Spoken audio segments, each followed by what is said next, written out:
Welcome to Grief in Media, a podcast where we laugh, cry, feel seen in our grief, and everything in between. I'm your host, Alex Piscatelli. Let's get into it. We are back for another episode of Grief in Media, and I am so excited for today's episode, which is something I say all the time, but I'm like super extra excited for this episode. We are joined by one of my favorite people, my mentor, I don't know. I feel like every time I introduce you, because you're on every podcast I've ever had, I say all these adjectives to describe how great you are. But he is great for everything. Exactly. He is an associate professor and associate director at San Diego State University's School of Journalism and Media Studies. Today, we are joined by Dr. Nate. Dr. Nate, how are you? I am doing awesome. It's summer here in San Diego, so it's not too hot, not too cold. It's perfect. Yes, no, that's good. I feel like I'm going to San Diego and I'm seeing you in 2 days, which I'm very excited about. But I now that I've lived in all these different areas, I'm like, wait, what's San Diego weather like again? It's kind of confusing. Yeah, it's layers. Just bring layers. Exactly. That's what I have to do here. There's fog every 2 days where I am, just complete fog. And I'm like, oh, wait, it's winter. Yeah, well, we have that here in San Diego, what is it called? The marine layer in the morning. Yeah. So you'll feel like you're at home in the morning and then we'll transport you to a beach. Perfect. I cannot wait for that. Well, we are so excited to have you here as a guest today. I wanted to have you on because obviously all the adjectives I already said, but also you sent me this article from AP News on AI and people using AI for grief. And I was like, perfect light bulb. This is the best episode to have you on for your expertise and also just experience with grief as well. So I'm excited to talk about this with you today. I'm excited to tell you all I know. Well, which may not be a lot, but it'll be interesting. No, you showed me you are being, what's the word when you're self-deprecating, because you showed the full notes page of all the notes you have for this episode.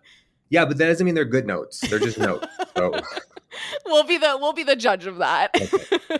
But first, I want to ask you to share your personal experience with grief and how that sort of lends to your expertise today. Yeah, so my personal lens with grief goes back maybe about 10, 12 years when my grandfather passed away. And I had to deal with that because he was basically the person who raised me. And then see not just what I was going through and handle that, but also what my mother was going through and my grandmother and find ways to console them. And then, 2 years ago, my grandmother passed away. And she was really, again, the one who raised me. It was my grandparents who raised me for everything. So when my grandmother passed away, that was for me, the epitome of grief that I could feel. But because I was a Latina oldest son, I still had to worry about my younger brothers, about my mom, about my cousins. So it was a delayed grief. So I just avoided it.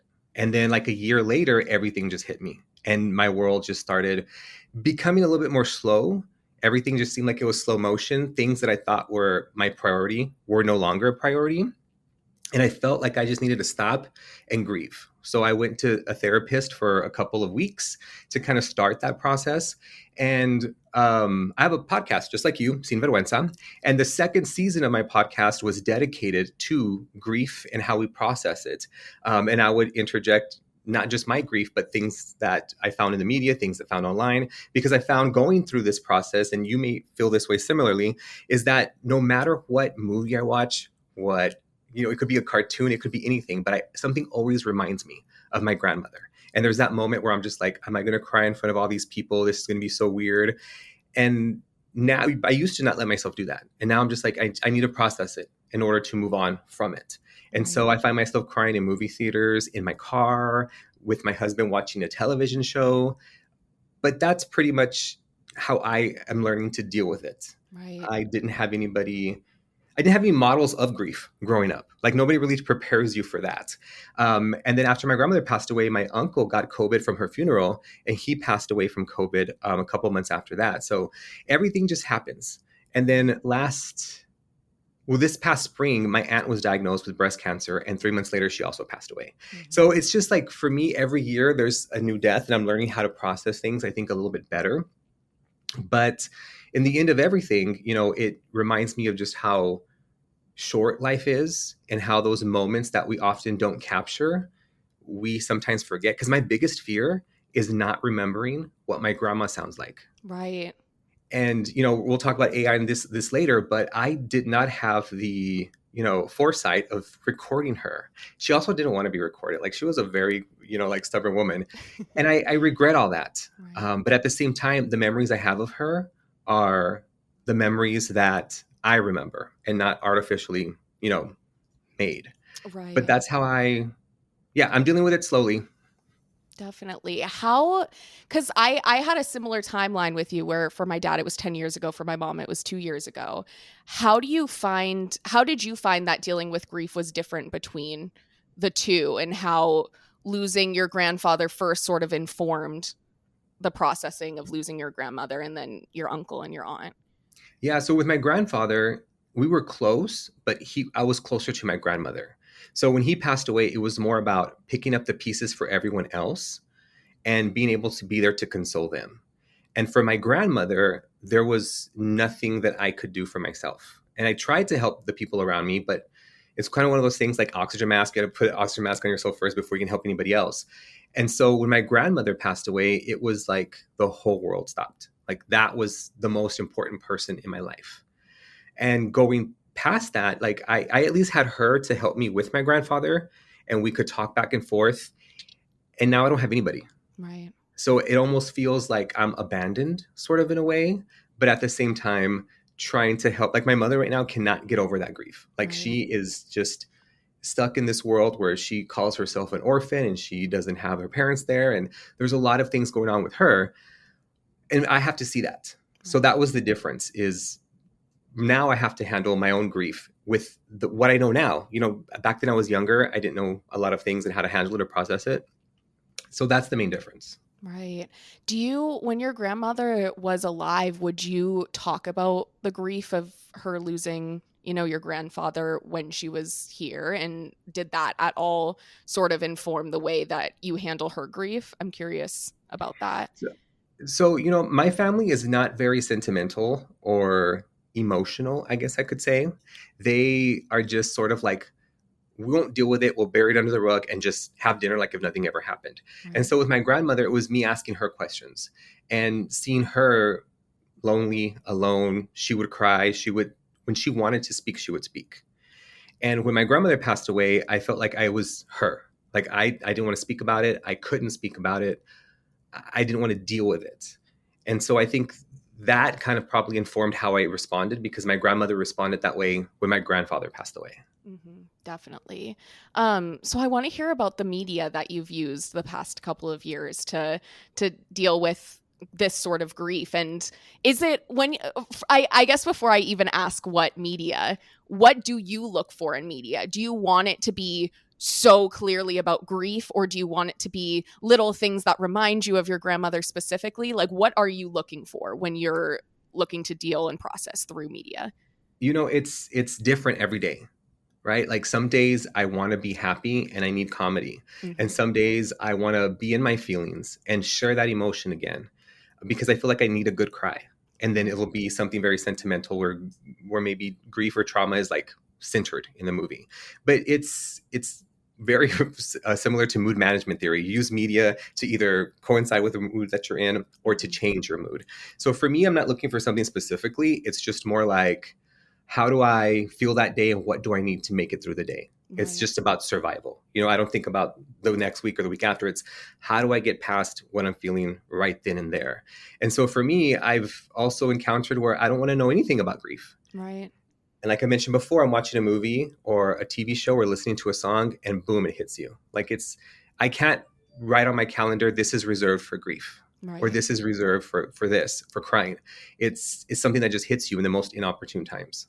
Definitely. No, it's so true. And I think it's interesting, and I'm curious if you feel this way. We did an episode, or I don't know why I keep saying we, like I'm the only one doing this, but I did an episode on Ariana Grande was one of the first podcast episodes for grief and media. And I feel like, even though, well, a lot of her work does talk about grief and does deal with grief, but I feel like even like her happy songs, I'm like, I feel a kinship to her as an artist because she has experienced, the loss of Mac Miller, the Manchester bombing. All these things have happened in the span of her life. And I look at her and I'm like, okay, even if she's not doing something that's about grief, I feel this kinship to her and her art because it's coming through. Even the happy stuff like is through this lens of grief ultimately. And I'm curious if you feel that way with even the like happy stuff you see.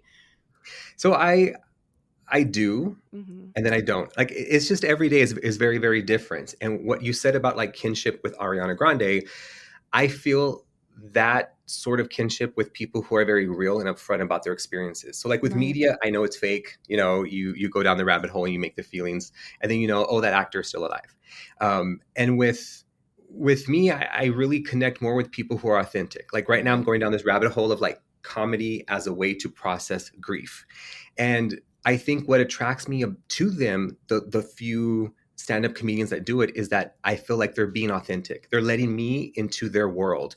They're being vulnerable. They're exposing themselves. And I can relate to that because these are real lived experiences. Right. Whereas with the scripted comedy, I know that they may be based on something loosely, but I'm not getting directly from that person's mouth what they experienced.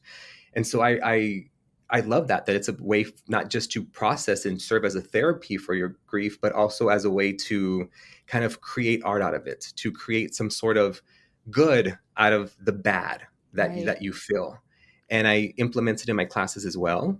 Hannah Gatsby, who is a comedian in Australia, they have 2 comedy specials where they talk about not just grief, but also trauma, about rape, different things like that. Pete Davidson. I mean, you said Ariana Grande, so it made me think of Pete. Right. And Pete Davidson is also very self-deprecating with his comedy, but also his father died in the 9/11 attack on the World Trade Center. And so at the roast like of Justin Bieber, everyone was making fun of him and using his dad as a joke. But then when he went up to the panel, or the podium, he said the same jokes about it, you know, and so it was his way of processing, but also moving past it. And he is a comedian. Right. Marlon Wayans just has a new piece that came out called Good Grief. And that was therapy for him after losing his parents. And he talks about, he was in an interview with Kelly Clarkson too, talking about it. And he says that one of the things he remembers that his mother said to him was, take your broken heart and turn it into art. And that's what he did. And so I think for me, it's the authenticity. It's the being able to laugh and cry at the same moment and completely close this circle that you're feeling at that moment. You're not just left openly wounded and have to find a way to make up for it later on. Right. Wait, I love that. And also was taking notes as you were saying that because I need to remember those names. But I love that. I think that's so true. And I think like it's almost because I like to sprinkle in, I mean, I'm not like a trained comedian. No, I'm just kidding. But I like to sprinkle in humor a lot into a lot of the writing and the work that I do. And so I love that. I love what you said about that. And that's so true. The art. What did his mom say? The art is the broken. Take your broken heart and make it into art. Yes, I love that. That's like the motto of this podcast and this project. Yeah, it's what you're doing with this podcast, right? It's what I did with my second podcast. I think it's great. And I think also, as I mentioned before, it closes the circle. You know, I was reading an article earlier last week about kind of grief and why we are drawn to comedy about it. And there was a psychologist, and her name is Lauren Apio, and she said, laughing helps us complete our stress response, so it provides some relief from the tension we carry around our losses. And so if we don't have something to close that day, then we go to bed with that grief. We go to bed sad, and the laughter just kind of helps us complete that cycle until it's time to deal with it again. Right. Oh, I love that. And I was thinking too, this is scripted. This wasn't a stand-up comedian, but did you watch Baby Reindeer?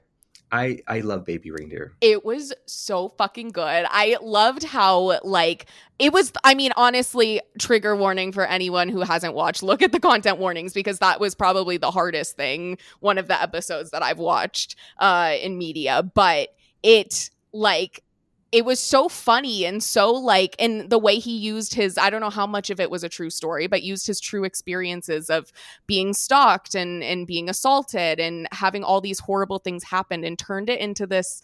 The way that horrible episode where, okay, spoiler alert, but where it shows him getting assaulted, but it's like the way, like after you see that very graphic scene afterwards. It's sort of like just a monologue over like him just talking and just saying like the most beautiful writing I feel like I've ever heard. Like it was so incredible. And I loved the way that these experiences, how traumatic they were, he was able to share and make this like, I don't know, it was just so well done and so funny, but so horrible, but all these things wrapped into one series. Yeah, and it was his lived experiences. So I feel like that gives you a narrative arc that like Right. you can't really script real life and what happens to you. And I think he did a good job with it.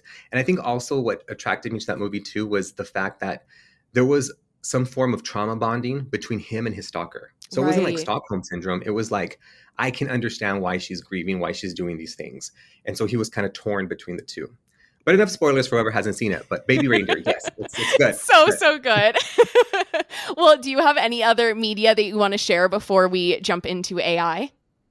No, I just, the one thing that always reminds me of my grandmother is old country music, like Conway Twitty, Willie Nelson, the Judds, because she would listen to it every morning. So when that Yeah. randomly comes on XM or I'm in my office listening to music, it's an automatic trigger. But it's a little bit sad at first, and then I'm like, oh, this is such a great song, and I can enjoy because it takes me back to a time when we were listening to it together. Right. So it's now not as sad as it used to be. It's kind of like, oh, I remember that. I feel like life just doesn't let me forget Right. about those moments, which I Definitely. appreciate because I get so busy sometimes that I feel like I do. Yeah. Did you feel like she would have liked the new Beyonce album? No, I don't think she would have liked it. Well, it's because that's not the kind of country she listens to. She doesn't even Right. like current country. Right. Like she was like in 2020 still listening to things from like 1970, 1980. Yeah. So Oh, yeah, I she love wouldn't like that. it. I love how you're like, no, no. No. Well, I want to jump into the conversation about AI because you sent me this article and it's something AI in general, not just about grief, but in general has been something that I've been thinking about a lot because you log into LinkedIn, it's like, oh, do you want to rewrite your profile with AI? You go on Google, I Google like what time is Love Island on and it says AI, like, oh, it's on at 8 p.m. This was found from AI or whatever. And it's just like, it's everywhere now. So in general, it has been something that's on the forefront of my mind. And you sent this article from AP News, which I will link in the show notes, talking about this man who got diagnosed with stage 4 cancer. And he has been working to have this AI print of him so his wife can talk to him via AI and see all these Mhm. memories via AI. So when you so I was telling you this before we started recording because I want to hear your perspective on AI through a grief lens, through the lens of like as an educator, and then through the lens of, oh my God, what was the other one I said? I already Just forget it. me as a person who's experienced grief. Yeah, and then you as a person who experienced grief. So in general, AI as an educator, as someone working in the media landscape, what are you thinking about AI? How are you seeing it change media in general? Yeah, that's something really to kind of think about, especially from my perspective as a person who teaches media, but also has worked in the media previously. Like in my short span of my life, I may or may not be 40, I have seen different, iterations in media, different evolution of media, technology come along.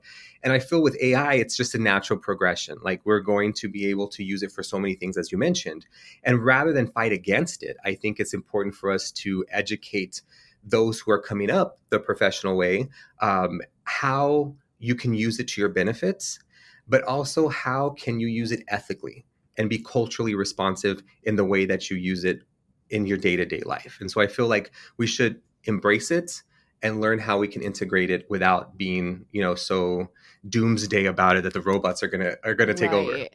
I something I wanted to ask you because it's something that I've been thinking about in terms of AI. Do you ever get worried that it's going to change the way we talk in general? Because I was thinking about it and like again, people have been normalizing it so much. So I won't whatever. I'll say the story, but it's fine. It's fine. I'm not judging. But I'm part of the planning committee for my 10-year reunion.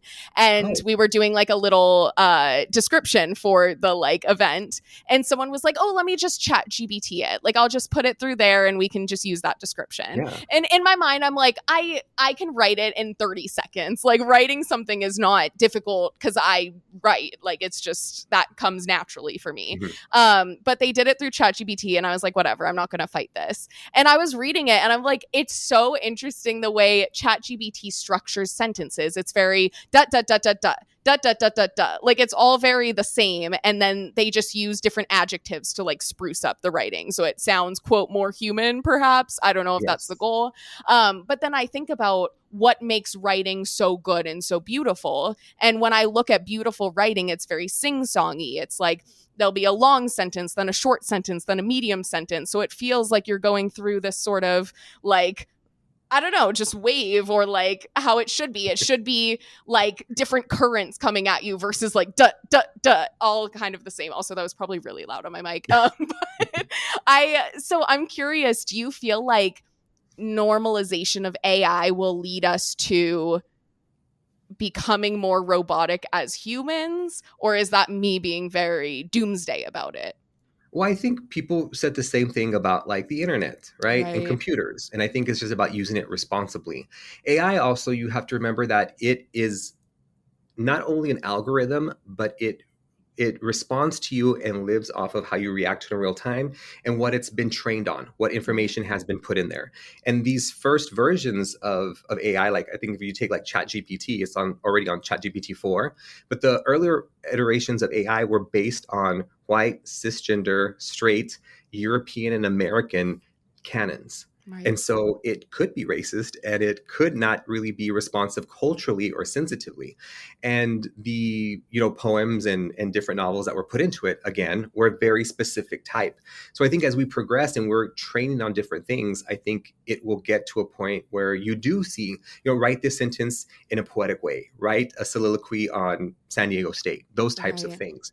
But I also think that when we look at AI and the way that it's kind of changed the landscape of media, we also have to remember that we can't lose who we are. We can't lose the humanity in it. And there's a lot that AI can't do.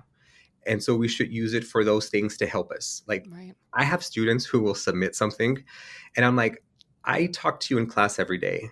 And that's not really how you talked in that particular paper. Right. And so I can catch those different things. Also, like ChatGPT, for example, that specifically uses the word delve a lot. Oh, And really? so Like if delve students into use something? yes, and if students Oh. use the word delve, it's automatically a red flag to me. Wait, that's a really interesting word, that Yeah, choice for ChatGPT. yes. As I start using ChatGPT, I see what it always spits out, and I Right. just know. And also the way it writes the commas are different, so students won't change the font, and I'm like, "Oh, that's a ChatGPT comma." Yeah. Wait, so how many, like, on average, if you assign something, how many would you say students are using AI to like write their papers? Because So this I wasn't a think thing when I was a student. no, no, not at all. I think that majority of them are. I would say like 90% are using AI, but not to write it entirely, Right. to help with language, with spelling, those types of things.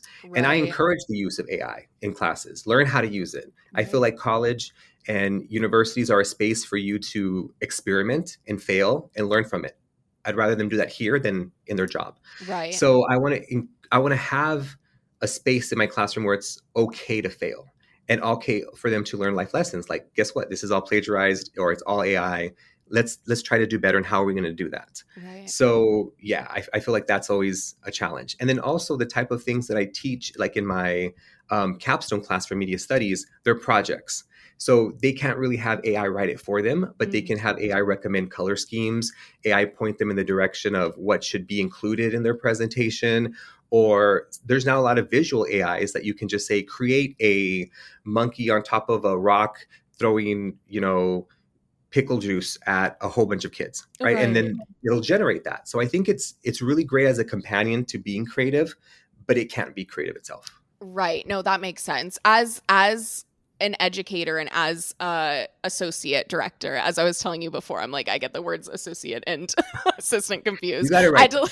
I had to look at my notes where I wrote associate in all caps. But as an associate director of the journalism school program at SDSU, are y'all sort of figuring out like classes that are AI specific? Like, is there conversations on that? Are you going to have AI specific, like the implications of AI, a class or something like that? Yes. The short answer is yes. I think that AI is something we can't fight. We're integrating it in our classes. A lot of our faculty, especially the newer faculty, are really finding ways to incorporate it. We have 2 AI classes here. One is in advertising, and the other one is more media studies type. Mm-hmm. And the university as a whole right now is actually doing a cluster hire with AI so that we can put people who are professionals at AI and can teach it very well in different spaces throughout the whole campus. Right. So we are definitely embracing it, creating classes for it, making space for it. Definitely. That makes sense. I'm like, damn, maybe this should be my specialty so I can get a job after grad Well, I think school. you should find ways to integrate it into what you do, Right. right? Like, how can it help Definitely. you? Don't fight it. Right. I will say the one AI that I love is the Spotify DJ AI. Like Okay, that, yeah. I'm a huge fan of. So like, I always tell people, I'm like, I hate AI, but I do use my Spotify DJ. Yeah. And there's AI all over the place. And as you integrate it with not just like those kind of media platforms, but also social media, right? I see them always offering me like, let's create an avatar, talk to Right. this avatar. They can text for you or create things for you. That to me also takes a lot of the social out of social media. Right, definitely. No, that's so interesting. Okay, now I'm really eager to dive into the grief of it all because we see in this article, like the title is Can an AI oh no, I have to scroll up to see it. AI is intimidating the dead and dying, raising new questions about grieving. And the immediate thing when I was reading this article is I was thinking about the Black Mirror episode, which I know you wanted to talk about too. The Black Mirror episode, I believe it's called, oh shoot, I should have looked this up before, but I think it's in season 2, and it's where a woman loses her husband and then ends up getting this like robot version of him. And I won't give, well, we can talk about spoilers. Yeah, I we feel can like talk it's like about it. 10 years old. But it Yeah, it came out ends in up, 2014. yeah, oh The yeah, it's episode was exactly 10 2014. years. Like my high school education, also 10 years There you go. old. But in this episode, you sort of see her end up being like, oh my God, this thing is not him. Like, now I need to lock it in a basement. There's no other alternatives. Yeah. So I'm curious, when you think of AI for grieving, what are your initial thoughts? Do you feel like that Black Mirror episode is relevant to what it actually could be? Would love to hear that. Yes. So I think there's different stages that I went through when I thought of AI, because a lot of the movies, like the episode you just mentioned here, there's also another episode, San Junipero, that's in Black Mirror. We've been talking about like creating some sort of human consciousness or transferring human consciousness into a virtual world AI. There's a movie with Johnny Depp where it's called Transcendence, where he like puts his mind into the virtual world, but then he takes over the power grid and he's trying to kill people. And his wife is like, don't shut it down. I still love him. That's my Oh, husband. Like she doesn't have closure from it. So I right. think all of the media that I have seen about AI is scary. Megan, the little doll who's just like killing Oh, people. love her. Yeah. Icon. I mean, it's funny and stuff, but I always see grief in that perspective being something that's bad Right. because it's somebody's human emotion where they can't let go, they can't process it, and then they end up doing something that then brings down the downfall of society. Right. So I would like to see it more human in other ways, where it's like loving. It's also about remembrance, rather than just a plot for a scary or horror movie. Right. I know. What do you think? Do you feel like that sort of reliance on being like, okay, I have this AI, say, because in the article, this man is building this AI with all his like words and phone calls and everything for the wife to be able to use. And do you feel like that does prolong the grieving process? Like, how do you think? What are the pros that could come from it? I guess I asked that in Yeah. a negative, but what pros do you think could come from it? I mean, I think it's a way that we can actually preserve memory of somebody in a very unique way. It's a way of kind of, like I mentioned earlier, I'm afraid of forgetting my grandmother's voice. I Right. think it's a way of kind of hearing it again and getting some sort of emotional reaction to it. I think it's a way also that we can create something if we know we're passing away that makes us feel better about leaving some sort of legacy or some sort of memory for the people behind us. So I think that there's some use in it. Right. As you know, though, grief has various different stages. And I feel like something like this, in terms of AI, could be really helpful, like in the first stage of grief.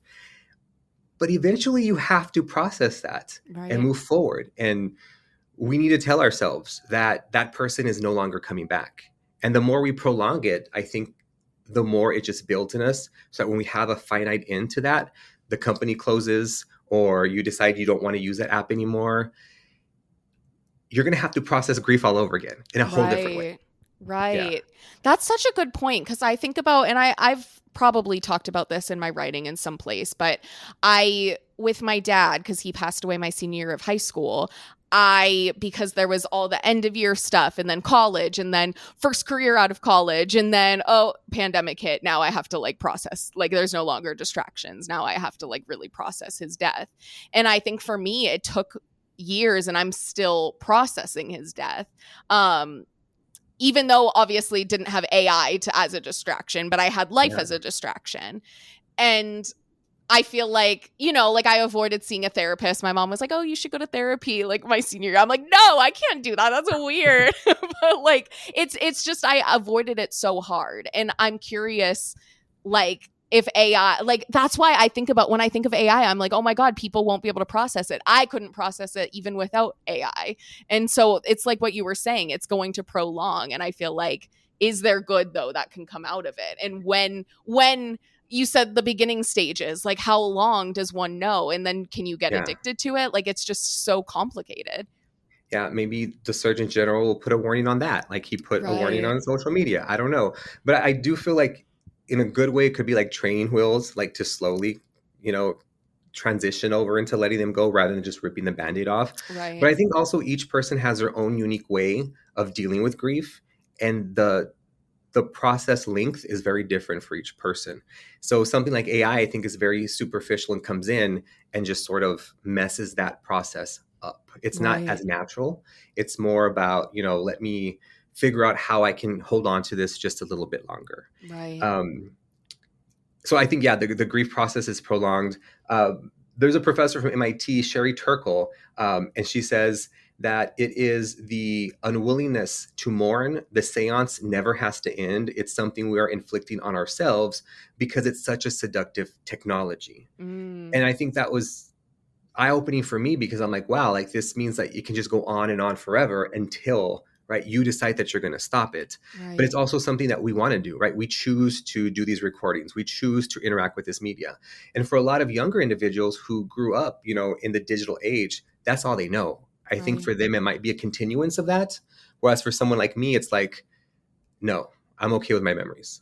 Right. No, that's so interesting. And I think about too, I love that you brought up Megan because I absolutely love that movie and haven't even like thought about it as a consideration for how grief, but the little girl loses both of her parents. And I'm like, Yeah. that's crazy because obviously like we as adults see that and we're like, okay, yes, she's becoming the aunt is a villain and she's Yeah. giving her this robot and not dealing with the grief at all. But as a kid, it's like, especially if you grow up in the digital age, you don't see an issue with that. How could you? This is like what you know. So that's so I just love the Megan comparison because that movie obviously also Megan's dance number, but just in general, it's so true. I think it will affect like younger people differently than it would our generations, even though we're different Yeah. generations. But Yeah, and if somebody that young loses both their parents or both their yeah, guardians, then who's responsible for helping them cope and showing them how to cope?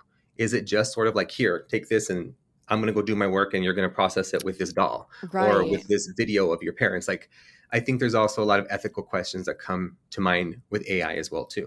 Totally. And I almost feel like there's a sort of like more of a need for someone younger in ways because like I see the difference, the 8-year difference between losing my dad and losing my mom. And with my mom, I remember more things. And maybe it's because I came through it at a lens of, oh, I'm like, I already lost my dad. I don't want to Yeah. forget things about my mom. Let me, like, I immediately need to be thinking about her. I can't, like, Mhm. try to not think about her and have these distractions. I have to think about her so I can remember her voice, so I can remember her reactions for things. But with my dad, I didn't, like, have that, and it's harder for me to remember like how he would react to things, and because I was younger. So it's almost like when you're younger there's almost like a need for that even more too in ways. Yeah, I think so. Yeah, and with everybody it's different, right? Because I feel like Yeah. if you have access to it and you're able to think about that in advance and do it. Like my grandmother's death lasted like 4 months. By the time she got sick and passed away, my aunt, the Right. same thing. And I think people who have terminal illnesses are dealing with processing that death and letting go of their family. But then also, you have time to kind of plan those things. Like, let's Right. create a memory. Whereas somebody who dies tragically and suddenly, all of that's taken away from you so sudden that you don't have time to prepare something for AI. So I Right. think there's very two different ways of it. Yeah. Definitely. No, that's so true. I think the anticipatory grief is such a huge aspect of that, and that's another thing that I had with my mom, whereas I didn't have with my dad, because my dad, it was so sudden. And with my mom, well, we didn't know it was terminal until the last few weeks, but, or whatever. Anyway. Yeah. So, yeah, no, I think that's really interesting. One thing I wanted to call out, I don't think I said this yet already, but I loved the very end of this article, the AP article, where, it says the wife herself is more hesitant about the new software and whether she'll use it after her husband's death. Right now, she is more likely imagines herself sitting on the couch sofa with a glass of wine, cuddling one of her husband's old sweaters and remembering him instead of feeling the urge to talk to him via the AI voice bot, at least not during the first period of mourning. But then again, who knows what it'll be like when he's no longer around, she says, taking her husband's hand and giving him a glance. And I just thought that was interesting how it ended, because she's like, yeah, no, I don't know if I'm going to use this, even though her husband's building it. Um, what are your thoughts on that? I mean, I think people, especially older people, because I think the couple in the audience is a little bit older, and the article is a little bit older, but I think also people are hesitant because it hasn't happened. How do we use this? And I think the end of that article is very, it humanizes her and him and says that, yeah, this AI technology is here, but at the end of the day, you're a person that's multifaceted with all these emotions, and we as human beings are reactive as much as we are proactive. Right. And so you don't know what's going to happen in that moment, but you know specifically what makes you think of that person, the smell of their shirts. The same. I have my grandmother's coffee mug that I use mostly. It used to be every day. Now it's once a week. But I think those human elements, right? I think we need to remember and bring us back to AI can be there, but is it a novelty? Is it this seductive technology, like Dr. Turkle says? Um, and then how is that going to be regulated? Right.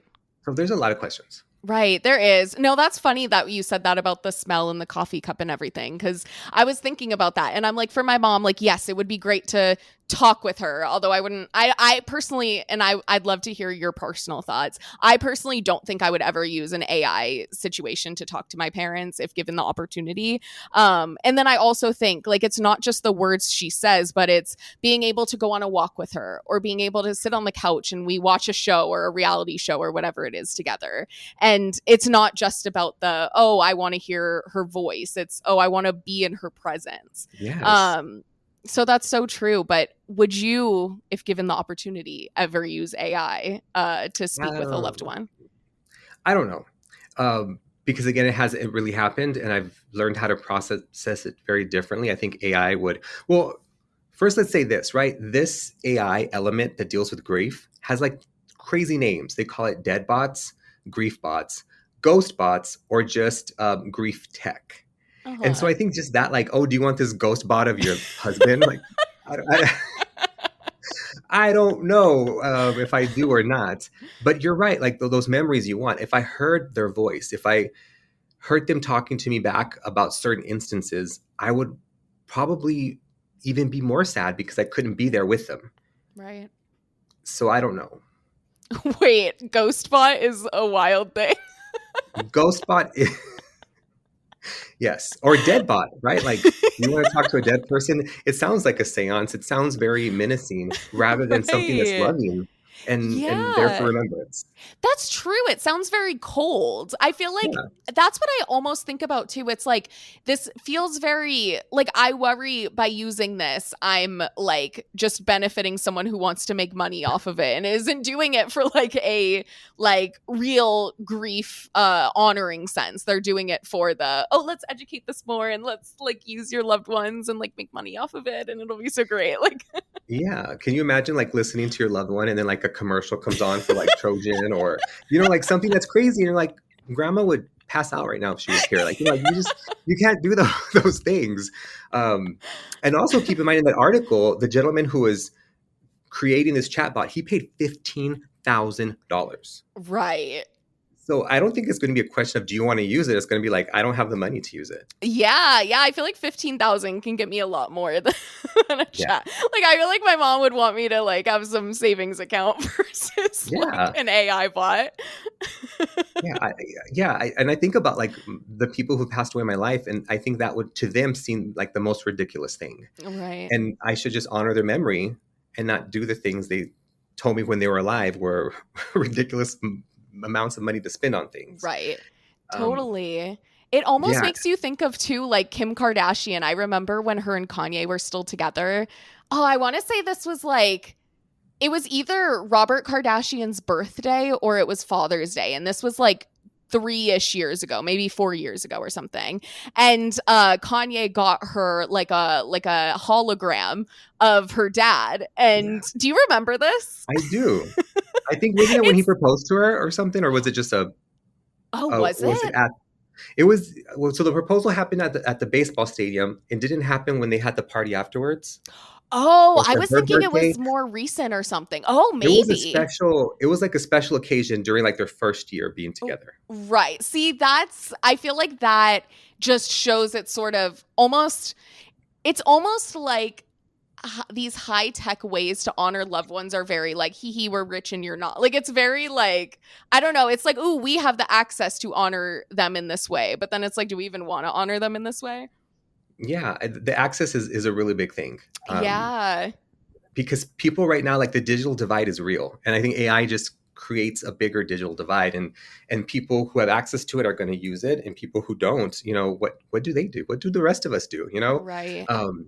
And also you said something earlier that like made me think about this is there are things that my grandmother would not say. So if I had her voice be cloned or mimicked or whatever this term is for this ghost bot, and I asked her about something and the grandma's like, oh, you should go to the beach and have yourself a drink. My grandmother would never say that. So Right. it's not only just about like the voice and the tone, it's about the content. And that's to me unethical. Like my grandmother never gave consent to have her voice used. She Right. also would never say that. And I don't think she would allow me to advertise or anybody else to advertise using her voice. Because once it's out Right. there, it's out there. Yeah, no, that's the scary part too. And it's like you can't, and that's sort of what the Black Mirror episode like gets into too. It's like she doesn't want this anymore, but it's sort of taken a mind of its own and whatever. And she like literally, it's just in the basement and they like feed the robot Yeah. or whatever. I don't even know if it eats, but they like have to check on it.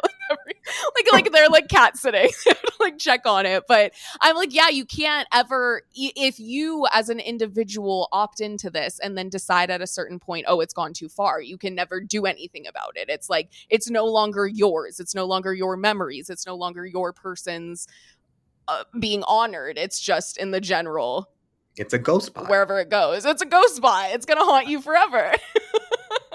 Yeah, it's just I was reading another article, and I cannot remember where I read it. It was either the New York Post or the Guardian. But there's a psychologist in Canada. Her name is Jody Spiegel, and she says that she uses Sims as a way to kind of remember her partner. Oh, And I thought that was interesting because she says that she would go and have dates with him, and she would go and meet him and talk to him when she needed to talk to him. And I thought that was interesting because it's not really AI per se, but it's like an avatar of sorts. And I yeah. think that's sort of the same thing, with the Black Mirror episode where she wanted to have like the husband didn't look like the husband. he sounded like the husband, and what that was. And then I read in the same article that there was this other person who, it was the Guardian, and they were using Project December, which is another one of those death bots, whatever we want to call it. Right. And her name is Christy Angel, and she was talking. She made this using Project December. She was able to clone his voice and have conversations with the chatbot about her husband. And at one of the instances, the chatbot told her, "Your husband is in hell," or Oh my "I'm in hell," God. something like that.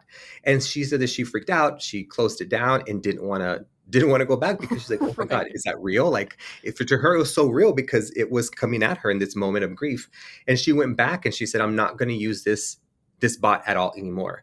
And she wanted closure. And she said that Project December was able to give her closure and say, "Okay, your husband's not in hell. Your husband's, doing okay, and Right. it's okay to move on." And so in that instance, she was scared, and then she was able to have closure with it right there, and then start the process, she says, of actually mourning. Right. Oh my God, that's so scary. And I think that's another good point because you're so at the mercy of whatever this thing that literally you can't control and who is even controlling it, like what they say. Whereas, like, if you're making a Sims for it, or you're writing stories, or you're like thinking in your head what your loved one would say in response to what you're saying, like, at least then the control and the onus is on you and your memory versus like giving something else this sort of power to. Yeah, Yeah. I would be so freaked out if some robot was like, they're in hell. I'd be like, what the hell? Yeah, yeah. I mean, I don't know this, right? It's 50-50, but you don't want to hear that. You don't want to hear anything negative or bad. Um, so yeah, I think those are things to think about with that particular thing. And also, like, how intimate are the details, right? Like, Right, do you want this chatbot to know the intimacies of, like, it's your partner that passes away, right? right. And all of a sudden now you're using it for sex, or Yeah, you're for using it for some sort of sure. pleasure, right? It's not just about processing the grief, but it's also what other things can we use it for? Right. And there's this new series on, I think it's Amazon Prime, and it's called Upload. Have you seen that one yet? No, I haven't. Okay. So it's like, of course, in the future, and they've created this virtual world where if you die, you can have your consciousness transferred over into the virtual world. And then loved ones can even put on headsets and go and visit you. Okay. And so once you Taking do that, notes. yeah, you take notes, take notes. And once you do that, your body then, you can sell it, and someone else can use your body for something else. And Right. so it's really interesting because this main character, right, spoiler alert, dies, his consciousness is transferred over, and his consciousness is owned by this virtual company. His physical body is owned by this other company. And then they end up reanimating the body with somebody else. And so the wife now has, like, here's my husband in real life, but he's not my husband. My real husband's in this virtual reality, but he has taken on a relationship with someone else in the virtual reality. She's taken on a relationship in the real world. And she puts on the VR set sometimes to have sex with both of them. And so it's kind of like, Yeah. it's very, and that's just one storyline. Like, everybody else has their own storylines. But I feel like that in particular, season 2 just recently came out. I think that right there is a way of kind of looking at how AI or these death bots are able to kind of not just help with the mourning process, but also help with, like, your daily activity. Like, she just goes on in the series like if everything's normal. Like, she's Right. not grieving or mourning at all. Yeah. Oh, that's really interesting. And also, this is like not, this is veering off of grief a little bit, but are you finding, like, as you're looking at TV shows, movies, whatever, do you find more of them are focusing on sort of this, like the sci-fi nature, like AI robots, like, or it has that? I mean, I know that's always been a thing. The Black Mirror episode, as we said, was 10 years ago, but are you finding more things now are focusing on that sort of like futuristic, oh no, what's going to happen? What are the implications? I think with AI specifically, yes, but I think that's always been something that has happened. Like, if you think of, like, the movie Terminator, Right. everyone's like, "Oh my God, is this something that could happen? Like, robots come back in the future and they take over our jobs." And I think that's such a scare tactic of being like, "Oh, they're going to take over your jobs," right? Like, they're going to be obsolete. They're going to create a mind of their own and take over. So I feel like that fear that we have as humans is very ripe for scary movies, horror movies, and that connection that you have with processing the loss of someone is also very real. So when you put those two things together, you're like, oh, this is a great kind of, horror film or action film. But at the same time, you're connected to it because you feel that grief and you want to see Right. how that particular person processes it. Why do you think fear for AI and robots and everything is the sort of emotion that gets played out in media? Like, why fear? Why not, oh, coexist? I mean, I know obviously we need conflict and Yeah. things, but why do you think it is fear that gets played out? I think just for what you just said, it's content, Right. right? Like, who's going to want to watch something about Megan if she's just this cute little doll that plays and jumps rope with a little girl? Like, I wouldn't watch that. Like, there's nothing in there that is appealing. But then Right. you put her like as this like crazy doll that befriends her and tries to kill the world and dances. Then I'm there, right? And so I think it's really about commodification of grief, right? Like we're Right. selling grief, we're packaging up and putting it to people. And it's not about a way to process it, it's about a way to sell it and Right. connect with people and use something that's very immediate to them to create content that's going to get them to watch your channel, watch your movie, and then the money goes to whoever makes it. Definitely. No, although I could see a world in which Megan is all great and rainbows and dances, but then the aunt snaps because I don't trust that aunt. Yeah, that movie was just, there's a lot of things to unpack about that movie, like the house and what Yeah. was she doing in that house. And is she really like ethical by making these machines? And then all of a sudden she's like, never mind, turn them off. And then, there's some old robot in the basement that then comes up and he's like, rah. So there's just a lot. And I think they're so, setting us up for a sequel, by the way, of that. Because I had many questions. I'm like, why didn't she go to the grandmothers? Because they were talking about the grandmothers, like, or the grandparents, like, multiple yeah, times in Florida. I'm like, why not there? Why does the aunt not have a good relationship? But why was she the one who, like, gets the kid? Like, what is going yeah, on here? So yeah. I need more Megan universe, cinematic Yeah, and universe. I think I don't see the aunt as a villain. Uh-huh. I think the Really? movie tried to paint her as a villain because they wanted you to think that this relationship with the child and the robot was what was great, and the aunt was standing in the way of it. And at the end, humans, prevail, and the aunt is like, "Oh, never mind, I do want you." And I think with her, I think there was a lot of authenticity and how I see other people, maybe even how I feel, is that a person is, it's okay to be the black sheep and you have to distance yourself from family. You have to Right. change trauma by getting away from it. You can't heal in the same place you were traumatized in. And sometimes that means getting away from family. Right. And also, she didn't want kids. I don't want kids. I brunch every single weekend, me and my husband. And kids would ruin that. Like Right. I just don't want that, And so I think it's okay for someone to not want kids, for someone to have to be away from family. So I think that character is very complex and nuanced. And Right. then, asking about why does she have all these toys? Why is she working in this place? Those are the questions I was asking rather than is she really a villain? Because I knew who was a villain. It was that little girl who was just doing flips and cutting people's heads off. No, totally. Wait, that's so funny because I see the aunt as a villain, but I'm also like she just has a villain like essence. Like because she was also the woman in Get Out and then in I haven't seen Girls, but she Yeah. just has a very villain energy, which like love that for her. But Well, sometimes, why are villains so popular, right? It's because we can right. relate to them. And I think villains also, and maybe it's because I'm gay, maybe it's because I'm brown and first generation, is that I identified more with the villains in Disney films than I did with the heroines or the heroes. Yeah. And so maybe just for different people, right, you're going to get different reactions out of it. But at the end of the day, I think they still portray it as AI is scary and it's going to kill you, so don't do it. Right. Wait, now I need like an episode on villains because I think about on Survivor. I don't know if you've seen Survivor, but it's like anytime there's a villain and then they had a whole season, heroes versus villains, it's true. Like the villain is this complex person Yeah. and usually has like some sort of background or something that's like making them like in a way that other people are perceiving them as villains. Or maybe they're just socially awkward and like don't Yes. know how to react. But it's like I don't see myself in the heroes on these shows. I see myself in or like the Sharpay Evans, like the High Yeah. School Musical of it all. It's like I see myself in these like villains. Yeah, it's I love true. that her name was Sharpay, by the way. Um, yes, and like they have like the show House of Villains. I don't know if you've seen that where they put all these No, villains I together. haven't, but I've definitely It's heard of so it. good, and I was rooting for New York because she was like telling off. What is her name? The woman who used to work with Donald Trump. Um, Um, Omarosa? Omarosa. She was just Yeah. telling her off and telling her all these things, and I sleep better at night knowing you're not in the White House. And I was like, yes. And now instead of like not liking the villains, I'm rooting for certain villains. Right. In the show Traitors, I don't know if you've seen Traitors either. It's Oh, one of the of best course shows I've out seen Traitors. So there. And I'm fucking like, good. the villains that are in there, I find myself rooting for them or seeing them in a whole different way. Because when I see the cast, I'm like, I hate you, I hate you, I hate you, I hate you. And then like after 2 episodes, I look at my husband, I'm like, do we hate them? Do we still hate them? I don't know.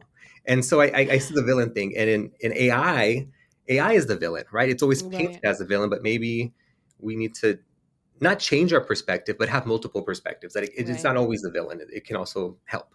Definitely. Wow, you're kind of changing I'm still overall anti AI, but I feel like you've given me some nuances to think about throughout this I episode. I think you need to think about them. I think Right. also when we think about grief in particular, there's not one proven way to get over it. I mean, you can Right. read books, you can go to therapists, and what annoys me about fucking therapy is that I will like ask a question and they'll ask a question back to me. I was like, I don't know the damn answer. This is why I'm talking to you. Tell me how to get rid of my dreams. Tell me how Uh-huh. to get out of bed every day. And they're like, you're the only one that can change that. Well, then why the hell am I here? Like, why am I paying you The this big money? bucks. Yeah, Yeah. like I don't understand that. So I feel like with grief in particular, the answer to a lot of these things are going to come from within you. Right. And I don't know if AI then becomes this like mimic of the person who died and then you deal with all the crazy stuff that we just talked about, or if it just becomes something that you can talk to about processing grief. So it's not that person who you lost, it's just an AI bot that is cheaper than a therapist. Right, right. Yeah, it's just ultimately, even though I still am pretty against it, but nuances of it could be a tool in a toolbox versus a solution, which Yes. nothing we've found through grief is a solution. Like you said, the therapist, there's still you have to come in and do some work. With Yes. watching movies, you might not be in a headspace for it. So really at the end of the day, it's just another thing to potentially try out, and depending on your own headspace and where you're at in your grief, it could work or could not work. Yeah. And I want to throw out another show out there for those who are listening who are still like trying to process this without the villain lens or the death bot kind of, crazy sci-fi thing is there's a documentary out there called Eternal You. And Ooh. in Eternal You, it really does highlight different people who are using different types of media, including AI and VR headsets, to deal and process with their grief. And Ooh. each of those people in there have good experiences and bad experiences. And so it's a really great documentary about all of that wrapped up into one thing. So you can take Megan and compare it to the documentary and then compare it to your own experiences. Oh, I'm excited. Yeah, I have all my notes down. Do you have any other media that you want to share relating to grief or AI or just in general? I mean, I think looking at how comedy can process grief, I think if you go and search for the Marlon Wayans Good Grief special, Mm-hmm. Alyssa Limperis, her special is on Peacock now. It's called No Bad Days, and it's a tribute to her father. And in it, I don't want to spoil too much about it, but she physically acts out his death Oh, wow. as a comedian. And people in that space, people like, because you always see the audience in these comedy specials, and they're like, do I laugh? Do I Right. cry? Like, oh, there's this awkwardness. And I live for awkward situations. Like, I love it. I love to see the other person's eyes when they're like, oh, this is awkward. I'm like, yes, it is. What are you going to do? Like, I live for that. And I think the comedy specials like this really have that, back and forth of what it is. Hannah Gatsby, she has two specials out right now. I think the first one is called Nanette, and Mm-hmm. then the more recent one is called Woof. So I think finding spaces where you can have a multitude of experiences with media and grief, I think will then help you find what your certain area is or what you can then call upon in those instances when you need a good cry or when you Right. need a good laugh or where you just need a closure at the end of the Right. day. Definitely. Oh my God, I love this. I hope everyone also took notes because I have all my notes written down of the things I'm going to check out. But Dr. Nate, thank you so much for being a wonderful guest. I already asked, but do you have any last things you want to share about any media, AI? I mean, I think there's so much that I could share. Like I Uh, could just talk and talk and talk, so I won't share them. But I think you should definitely have an episode on villains. Like yes. No, I I think that's love that. that.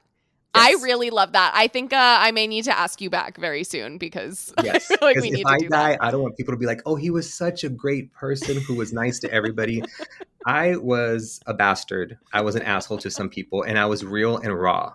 And that's how I want to be remembered as who I Right. really was. Yes, I was kind and helped people, but at the same time, there was other people who I was just like, no, like, no. So my Definitely. death bot better be very nuanced and kind and mean at the same time. Yeah, your ghost spot My has ghost to. bot. I love it. Well, thank you so much, Dr. Nate, and we'll see you soon for a villains episode. Yes, thank you. Thank you. Bye. Thank you so much for listening to Grief and Media. If you liked this episode, please rate and review. Check out our media database, newsletter, essays, and more at griefandmedia.com.